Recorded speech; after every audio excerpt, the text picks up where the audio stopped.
네, 모든 것이 헛되다라는 제목으로 같이 말씀을 나누겠습니다. 오늘부터 살펴보는 이제 말씀은요. 전도서 말씀입니다. 이 전도서 말씀은 지혜서 중에 하나입니다. 특히 이제 이 지혜서라고 얘기하면 욥기, 잠언, 이 전도서 이 세 권을 지혜 문학의 하나로 넣고 지혜서로 이제 분류하게 되는데요.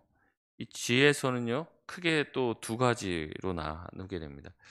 이 첫 번째는 규범적 지혜를 담고 있고 하나는 반성적 지혜를 담고 있습니다. 이 규범적 지혜라는 것과 이 반성적 지혜, 이 말이 어렵죠. 근데 이 두 가지를 이제 나누는 기준은 무엇이냐면 바로 보응 원리예요. 보응 원리. 인과응보에 대한 원리입니다. 콩 심은 데 콩 난다라고 얘기하잖아요. 팥 심은 데 팥 난다. 그래서 이 보응 원리는요. 의로운 자에게는 하나님께서 은혜와 복을 내려 주시고 부자로 만들어 주시고 또 악한 자에게는 하나님이 심판과 파멸과 실패를 베푸신다라는 그런 법칙인 거죠. 이 보응 원리를 따르는 지혜를 이 규범적 지혜라고 얘기하고 이 보응 원리에서 이 빗나간 이 그 보응 원리와 맞지 않는 어떤 삶의 지혜를 가르쳐서 우리가 반성적 지혜라고 얘기를 합니다. 그래서 이 규범적 지혜를 이 따르는 하나님이 정하신 규범, 이 원리와 그 법칙을 따라서 이 세상이 돌아간다는 거예요. 먼저도 말씀드렸지만 콩 심은 데 콩 나고 팥 심은 데 파 난다. 해가 동쪽에서 떠서 서쪽으로 진다. 이 모든 것이 하나님이 정하신 틀 가운데서 이루어지는 규범적인 인과 원리를 따라서 움직이는 세상이라는 거죠.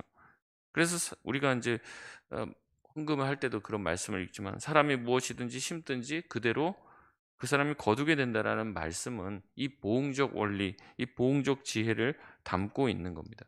그래서 이 지혜서들은요. 이 두 가지를 가지고 있어요. 이 보응적 원리를 따라서 말씀하시는 지혜. 그렇기 때문에 하나님이 이런 원리로 세상을 움직이시기 때문에 거기에 대한 대비를 해야 된다. 예를 들면 이런 것들이죠. 곧 겨울이 오니까 뭘 해야 됩니까? 여름에는 그 겨울을 대비하고 준비해야 된다. 이런 지혜를 담고 있다는 거죠. 그리고 그렇지만 그럼에도 불구하고 우리가 실제 삶 가운데서 이 보응적 원리대로만 이 삶이 인생이 돌아가지가 않는다는 거예요. 다른 원리들이 또 있다는 거죠. 그래서 그것에 대해서 인제 무슨 얘기를 하는 겁니까? 이 반성적 지혜라고 우리가 생각해 보면서 고민해 보면서 어 더 깊은 또 다른 어떤 예외적인 지혜를 얻을 수 있다라고 이야기를 하고 있어요. 그래서 이 욥기 그리고 이 잠언, 전도서 이 세 권은요. 이런 이제 여러 가지 지혜들을 다 같이 담고 있는데 특별히 이 보응적 원리를 따라서 이 규범적 지혜라고 할 수 있는 사상을 가장 많이 담고 있는 지혜서가 잠언입니다. 그래서 잠언에 보면 이런 내용들이 다 나와요. 잠언 2장 21절 22 절에 보면요. "대저 정직한 자는 땅에 거하며 완전한 자는 땅에 남아 있느니라. 그러나 악인은 땅에서 끊어지고 간사한 자는 땅에서 뽑히리라." 이제 보응적 원리를 설명한 거죠. 10장 3 절에는 이렇게 나옵니다. "여호와께서 의인의 영혼은 줄이지 않게 하시나 악인의 소욕은 물리치시느니라. 의를 굳게 하는 자는 생명에 이르고 악을 따르는 자는 사망에 이르느니라." 이런 모든 것들이 다 규범적 원리예요. "악한 자의 집은 망하겠고 정직한 자의 장막은 흥하리라. 악인이 범죄하는 것은 스스로 올무가 되게 하는 것이나 의인은 노래하고 기뻐하느니라." 이것은 굉장히 전통적인 이 가르침이죠.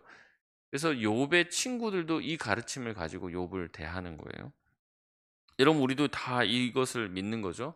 그래서 우리가 하나님한테 충성하고 열심히 선한 일을 행하면 하나님이 우리에게 선하고 복을 주신다는 거예요. 그래서 여러분이 아마 복을 받으시고 또 하나님의 은혜를 많이 누리신 분들은 이 생각을 가지고 계실 거예요. 맞습니다. 이게 틀린 얘기가 아닙니다. 하나님께서 우리가 하나님께 충성하고 또한 하나님께서 원하시는 기뻐하시는 길로 걸어가면 하나님이 우리에게 반드시 복을 주신다는 거죠. 그리고 악한 길을 걷는 사람에게는 하나님께서 반드시 보응을 하신다는 거예요. 이게 규범적 원리이고 규범적 지혜입니다. 또는 하나의 지혜가 있는데 그것은 반성적 지혜라고 말씀드렸습니다. 이 반성적 지혜는요. 이 세상을 보면 보응 원리가 작동하지만 모든 상황에 이 반 이 규범적 지혜가 다 적용되는 것은 아니더라라는 거죠. 아까도 말씀드렸지만 의인은 어떻게 돼요? 하나님께 복을 받고 잘 돼야 되고 악인은 심판을 받아야 되는 게 맞는 거예요. 근데 우리가 보면 실제 삶에서 다 그러냐라고 했을 때 그렇지 않는 것들을 보게 되는 거죠. 때로는 악인들이 잘 되는 거예요. 또 의인들이 굉장히 힘들고 어렵게 사는 것을 보게 되는 겁니다. 그래서 의인이 그것 때문에 마음이 상해서 시편에서도 그렇고 그런 것 갖고 하나님 앞에 얘기하는 거죠. 하나님 앞에 원망하듯이 자기 마음을 토로하는 거예요. 왜 저 악한 자들이 잘 되냐라고 얘기하는 거죠. 욥기와 전도서, 우리가 살펴보려고 하는 이 전도서가 이 반성적 지혜에 대한 이야기를 하고 있습니다.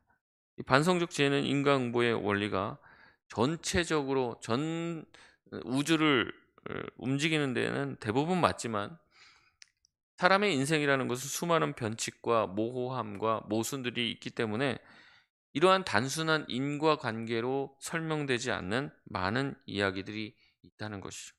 그래서 기존의 사상을 뒤엎는 것 같은 질문이 나오고 때로는 하나님께 반항하는 것 같은 말씀이 기록되어 있는 게 이 욥기와 전도서에 나와 있는 내용입니다. 그래서 여러분 아시지만 욥이 뭐 잘못해서 지금 벌을 받습니까? 마치 벌을 받는 것처럼 보이죠. 그래서 욥의 친구들은 딱 이 인과관계를 적용을 시키는 거예요. 욥이 지금 벌을 받고 고난 가운데 있어요. 그러니까 욥이 어떻다는 거예요? 하나님의 말씀대로 살지 않았다. 그 결론을 가지고 얘기하는 겁니다. 거의 30장 이상 가까이 욥과 싸우는 내용이 그 내용입니다. 우리도 다른 사람들을 보면서 그렇게 할 수 있어요. 아, 저 사람이 저런 일을 겪는 걸 보니까 하나님한테 되게 못된 짓을 많이 했나 보다. 우리 그런 생각을 가지고 있을 수 있는데 다 그렇지는 않다라는 거예요. 전도서에는 이런 말씀이 있습니다. 전도서 7장 15절에 보면 내 허무한 날을 사는 동안 내가 그 모든 일을 살펴보았더니 자기의 의로움에도 불구하고 멸망하는 의인이 있고 자기의 악행에도 불구하고 장수하는 의인이 있으니 이렇게 전도자가 얘기하는 거예요. 8장 14절에 보면 이렇게 얘기합니다. 세상에서 행해지는 헛된 일이 있나니 곧 악인들의 행위에 따라 벌을 받는 의인들이 있고 의인이 악인들이 행했을 때 받는 벌 같은 거를 의인이 받는다는 거예요. 의인들의 행위에 따라 상을 받는 악인도 있다는 것이라. 내가 이르노니 이것도 헛되도다. 전도자가 얘기하는 겁니다. 빌 게이츠라고 하는 이 마이크로소프트라는 회사를 굉장히 크게 키운 이 회장이 어느 고등학교 졸업 식에 이제 연설을 할 수 있도록 초청을 받았어요. 그래서 이 축사를 하면서 이제 어떻게 보면 고등학교를 졸업하고 세상을 향해서 이제 막 첫발을 내딛는 그 고등학생들에게 무슨 말을 했냐면 두 가지 내가 인생의 교훈을 주겠다. 첫째는 지금 도서관에 앉아서 열심히 공부하는 그 친구들을 비웃지 마라. 언젠간 그 사람이 바로 너의 상사가 될 것이다. 이렇게 얘기를 했어요. 왜냐면 너는 지금 운동장에서 막 놀고 있지만 그 친구는 곧 도서관에서 공부하고 있으니까 '아 지금 샌님이다.' 이렇게 비난할 수 있는데 그 친구가 나중에는 뭐가 된다는 거예요? 나의 상사가 될 수 있으니까 그 사람들 비웃지 말라는 거예요. 두 번째가 있는데 그것이 뭐냐면 "세상은 항상 공정하지 않다는 사실에 익숙해지도록 해라." 이렇게 얘기합니다. 이 두 가지 지혜를 얘기하는 거예요. 근데 이 두 가지 얘기를 했다는 얘기를 듣고 제가 '아 이게 완전히 그 성경에 나와 있는 지혜서를 함축한 내용이지 않을까.' 열심히 공부하면 높은 자리에 올라갈 수 있고 승진할 수 있다는 거예요. 또 하나는 뭐예요? 늘 그렇지만은 않다는 거죠. 늘 세상의 모든 시스템이 공정하게 돌아가지만은 않다라는 이야기를 하고 있는 거예요. 그래서 우리가 보는 전도서는요. 우리가 공감할 수 있는 내용들이 굉장히 많이 있습니다. 하나님이 굉장히 인간적이다라는 어 또 우리의 삶을 잘 알고 있다라는 느낌을 계속 받게 되고요. 우리 삶을 깊이 공감해 주는 원리로 가득 차 있습니다. 왜냐하면 우리도 성경 말씀을 읽을 때 그 말씀대로 우리의 삶의 인생이 다 풀리고 해석되지 않다라는 것을 깨닫기 때문에 그런 것이죠. 그렇기 때문에 우리 삶에 전도자의 지혜가 필요한 거예요. 모든 것을 인과응보의 법칙과 원리로만 설명할 수 있는 것이 아니라는 것입니다. 전도자의 지혜를 통해서 인생을 읽을 수 있는 통찰이 생기고 그 인생을 바라볼 수 있는 어떤 폭이 더 커지게 되는 거죠. 오늘 말씀을 살펴보면요. 12절에 보면 전도자는 자기 자신을 가리켜서 이스라엘의 왕이라고 이야기합니다. 왕으로서 사람들이 경험할 수 없는 것을 경험했다라고 이야기를 하죠. 13절에 보니까 하늘 아래서 행하는 모든 일을 연구하며 살폈다라고 얘기합니다. 그런데 뭐라고 얘기합니다. 이것이 굉장히 괴로운 일이었다. 하나님이 인생들에게 주사 수고하게 하신 이것이 참 괴로운 일이었다. 14절에 내가 해 아래서 행하는 모든 일을 보았노라. 보라, 모두 다 헛되어 바람을 잡으려는 것이로다. 이 모든 것이 헛것이고 모든 것이 아무리 노력해봤자 그것이 귀하고 아름다운 것으로 끝맺음을 맺는 것이 아니라 다 헛되다라는 이야기를 하고 있습니다. 우리 어떤 인생의 무상함과 허무함을 이야기하고 있는 것이죠. 15절에 보면은 인간의 한계를 얘기하고 있어요. 부러진 것도 곱게 할 수 없고 모자란 것도 셀 수 없다라고 얘기합니다. 전도서 7장 13절에 보면 비슷한 말씀이 나와요. 하나님께서 행하시는 일을 보라. 하나님께서 굽게 하신 것을 누가 능히 곧게 할 수 있겠느냐. 하나님이 구부러뜨려 놓으면은 그것을 곧게 할 사람이 없다라는 얘기죠. 이 말씀을 그대로 받는 겁니다. 15절에 구부러진 것도 우리 인간은 곧게 할 수 없고 모자란 것도 셀 수 없는 그런 존재가 바로 우리 인간이라는 거죠. 우리 인간의 한계를 이야기하고 있는 겁니다. 16절에서 왕으로서 전도자는 이전 사람보다 지혜를 더 크게 알았고 지혜와 지식을 가진 자들을 많이 만났다라고 이야기합니다. 그러니까 지금 이 지혜와 지식에 대해서 완전히 극단까지 가 있는 겁니다. 굉장히 많은 지혜자들을 만나고 지식을 얻었다라고 얘기합니다. 근데 이 지혜와 지식의 반대말이 무엇이냐면 17절에 나오는데 그게 뭐예요? 미친 것과 미련한 것들입니다. 그러니까 이 전도자는 지금 이쪽 한쪽 극단, 지혜와 지식의 극단까지 가본 사람이에요. 근데 반대까지도 가본 사람입니다. 이 미친 것과 미련한 것까지 자기가 다 섭렵한 사람이에요. 그러니까 모든 인생의 것들을 다 통달한 사람이다라고 자기 스스로를 이야기하고 있습니다. 근데 이 모든 것을 다 통달해 본 결과를 뭐라고 17절 마지막에 얘기하고 있어요? 이것도 바람을 잡으려는 것인 줄을 깨달았다. 자기가 양쪽 끝까지 다 모든 지식을 섭렵해서 도대체 이 세상의 원리들과 돌아가는 모든 것들을 내가 다 깨달아 소위 말하는 삼라만상의 비밀을 알고자 노력했는데 다 자기가 공부해 봤는데 이 모든 것 또한 바람을 잡는 것 같은 헛된 것인 줄을 깨달았다라고 이야기를 하죠. 18절에 전도자는 많은 사람들이 추구하려고 하는 지혜. 우리가 뭐 날마다 기도할 때도 그런 얘기를 하죠. 하나님 지혜롭게 해 달라고. 분별력을 달라고. 근데 이 지혜에 대해서도 이 전도자는 비난을 합니다. 18절에 지혜가 많으면 좋은 게 아니라는 거예요. 지혜가 많으면 어떻다고 합니까? 18절에 번뇌도 많다. 많은 근심과 노력을 통해 지혜를 얻었어요. 수많은 공부를 통해서 양끝단에 있는 모든 것을 섭렵하고 통달해 봤습니다. 근데 그 전도자에게 남은 게 뭐라는 거예요? 근심밖에 없다는 거예요. 번뇌밖에 없다는 겁니다. 흔히 이런 얘기합니다. 아는 게 병이고 모르는 게 약이다. 이런 얘기하는 거죠. 그러니까 전도자가 지혜를 알게 되고 모르는 걸 알게 되니까 자기 안에 고통이 더 심해졌다라는 이야기를 하고 있는 거예요. 무슨 얘기를 하는 겁니까? 우리가 흔히 좋다고 생각하는 것들을 정말 얻었더니 그게 정말 좋은 것이더냐? 아니라는 것을 알게 됐다는 거예요. 내가 생각하는 나쁜 일이라는 게 정말 그 일이 닥쳤을 때는 정말 그게 다 나쁜 일로 끝나지만은 않는다는 이야기를 하고 있는 겁니다. 우리 모두가 다 지혜자가 되고 싶어 해요. 하지만 전도자는 얘기합니다. 지혜로워 봤더니 지혜를 얻으려고 노력해서 정말 지혜로워져 봤더니 그것이 자기에게 행복을 전혀 주지 못했다라는 이야기를 하는 거예요. 그러니까 전도자가 자기가 평생 노력했던 것, 이 마지막 끝에 자기가 얻은 결론이 뭐라는 겁니까?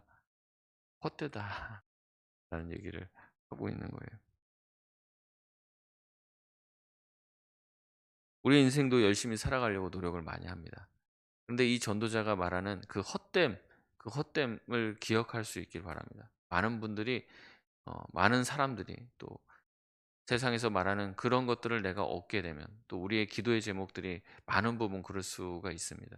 내가 이것 얻으면 정말 행복해질 것 같고 이것을 내가 얻게 되면 이것을 하나님이 나에게 주시기만 하면 정말로 내가 하나님을 위해서 힘내어서 열심히 주님을 위해서 충성 봉사할 것 같은데, 막상 그것이 생기면 그렇지 않다라는 것을 깨닫게 되어진다는 거죠.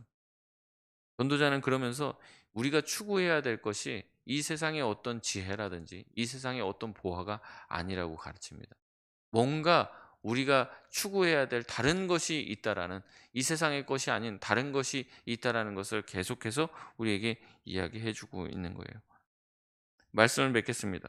전도자가 말하는 것은요, 지혜가 아무 소용없다라는 지혜의 무용론을 말하는 것이 아닙니다. 오히려 앞서 말씀드린 지혜의 한계, 인간이 가지고 있는 지혜의 한계를 말하고 있는 거예요. 그러니 나의 지혜로움과 나의 의로움을 신뢰하지 말라고 얘기하는 겁니다. 자기가 지혜를 다 가져봤는데, 이제 뒤로 이제 너무 스포일러가 될까 봐 다 말씀드릴 수는 없지만, 자기가 지혜를 다 가져봤는데 결국에 우리 인간은 그 지혜를 가지고 그 지혜를 다 쓰기도 전에 다 죽는다는 거예요. 의인이나 악이나 결국에 마지막은 다 죽게 된다는 거죠. 그러니까 그 죽음을 생각하면 인생을 경영하면 교만하지 않을 수 있는데, 자기가 지금 사는 삶이 영원할 것 같이 하면서 자기 주장을 하면서 자기 지혜가 제일 지혜롭다고 말하면서 살아간다는 거죠. 그렇지 않다는 겁니다. 우리가 가지고 있는 지혜의 한계들이 분명히 있고 하나님이 가지고 계신 지혜는 더 위대하다는 얘기를 하고 싶은 거예요. 그래서 자기의 지혜로움을 신뢰하지 말라고 얘기합니다. 궁극적인 지혜를 가지고 있는 건 하나님이라는 거예요. 그래서 결국에 뒤로 가면은 계속 얘기하는 게 하나님을 신뢰하는 게 가장 지혜롭다는 거예요. 그러니까 내가 다 이해해서 내 지혜로 뭔가를 하는 게 아니라, 그래서 내가 더 지혜로우면 더 바른 길을 갈 수 있겠지라고 생각하는데 절대 그게 아니라는 거예요. 어떻게 보면 미련해 보일지 모르겠지만 하나님 자체가 지혜로우신 분이기 때문에 그 하나님을 의지하고 신뢰하는 길이 참된 지혜의 길이라고 이야기하는 거예요. 그런데 우리가 그렇게 얘기하죠. 우리가 교회 다니고 하나님을 믿고 신뢰한다고 하면 세상 사람들은 뭐라고 얘기해요? 의지가 박약해 갖고 저것도 저 종교를 믿고 있구나, 저렇게 생각을 한다는 거죠. 근데 지혜자는 그게 아니라는 거예요.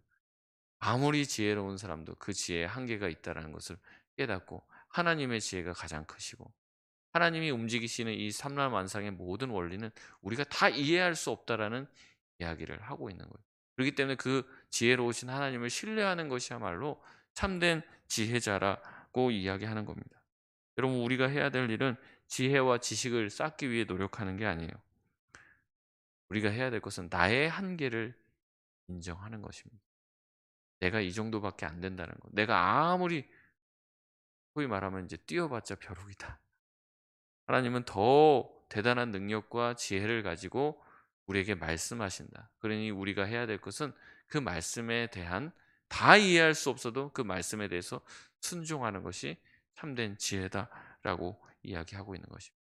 오늘 이 아침에 우리가 그 사실을 인정하고 받아들이고 주의 말씀에 순종할 수 있는 능력들, 그것이 참된 지혜임을 깨닫고 주님의 말씀에 순종하며 주의 말씀을 따라서 살아갈 수 있는 능력을 받으실 수 있는 저와 여러분 되시길 바랍니다. 우리 같이